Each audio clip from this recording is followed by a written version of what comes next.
20 lakh tax ಬರ್ತಾ ಇದೆ. GST ಮಾಡಿರೋರು government of India. GST council ಅಂತ ಇದೆ, ಅದು ಸ್ಟೇಟ್ ಗೌರ್ಮೆಂಟ್ ಅಧೀನದಲ್ಲಿ ಇಲ್ಲ, ಅದಿರೋದು ಗೌರ್ಮೆಂಟ್ ಆಫ್ ಇಂಡಿಯಾ ಅಧೀನದಲ್ಲಿ ಇರ್ತಕ್ಕಂಥದ್ದು. ಜಿಎಸ್ಟಿ ಮಾಡ್ತಕ್ಕಂಥದ್ದು ಗೌರ್ಮೆಂಟ್ ಆಫ್ ಇಂಡಿಯಾ.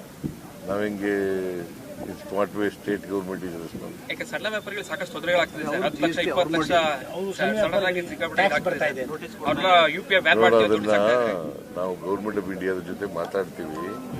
ನಮ್ದೇನಾದ್ರು ಇದ್ರೆ ನಾವು ಕಮರ್ಷಿಯಲ್ ಟ್ಯಾಕ್ಸ್ ಜೊತೆ ಮಾತಾಡಿ ತೀರ್ಮಾನ. ರಾಜ್ಯ ಸರ್ಕಾರ 20 ಲಕ್ಷ ಟ್ಯಾಕ್ಸ್ ಬರ್ತಾ ಇದೆ. ಜಿಎಸ್ಟಿ ಮಾಡಿರೋರು government of India. GST council ಅಂತ ಇದೆ, ಅದು ಸ್ಟೇಟ್ ಗೌರ್ಮೆಂಟ್ ಅಧೀನದಲ್ಲಿ ಇಲ್ಲ, ಅದಿರೋದು ಗೌರ್ಮೆಂಟ್ ಆಫ್ ಇಂಡಿಯಾ ಅಧೀನದಲ್ಲಿ ಇರ್ತಕ್ಕಂಥದ್ದು. ಜಿಎಸ್ಟಿ ಮಾಡ್ತಕ್ಕಂಥದ್ದು ಗೌರ್ಮೆಂಟ್ ಆಫ್ ಇಂಡಿಯಾ.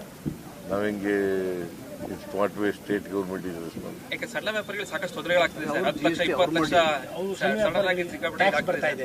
ಅವ್ರನ್ನ ಯುಪಿಐ ಬ್ಯಾನ್ ಅದನ್ನ ನಾವು ಗೌರ್ಮೆಂಟ್ ಆಫ್ ಇಂಡಿಯಾದ ಜೊತೆ ಮಾತಾಡ್ತೀವಿ.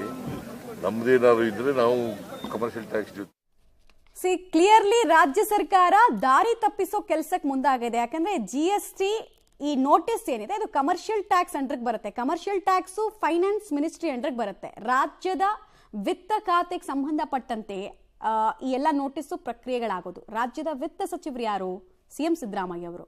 ಆಮೇಲೆ ಮೇ ತಿಂಗಳಲ್ಲಿ ಒಂದು ಬಹಿರಂಗವಾಗಿ ಒಂದು ಸಭೆಯನ್ನು ಉದ್ದೇಶಿಸಿ ಮಾತನಾಡ್ತಾರೆ. ಯಾರು? ಮುಖ್ಯಮಂತ್ರಿಗಳು. ಈ ತಿಂಗಳು ಜಿಎಸ್ಟಿ ಕಲೆಕ್ಷನ್ ಅಲ್ಲಿ ಈ ವರ್ಷ ನಂಬರ್ 1 ಆಗಬೇಕು ರಾಜ್ಯ, ನಂಬರ್ 2 ಅಲ್ಲಿ ಇದೀವಿ ನಾವು, 18,000 ಕೋಟಿ ಎಕ್ಸ್ಟ್ರಾ ಕಲೆಕ್ಟ್ ಮಾಡ್ಬೇಕು ನೀವು, ದಾರಿಗಳನ್ನು ಹುಡುಕಿ ಅಂತ ಅಧಿಕಾರಿಗಳಿಗೆ ಟಾಸ್ಕ್ ಅನ್ನು ಕೊಟ್ಟಿದ್ದಾರೆ. ಈಗ ನೋಡಿದ್ರೆ ಇಂಥ ಹೇಳಿಕೆಯನ್ನು ಕೊಡ್ತಾ ಇದ್ದಾರೆ.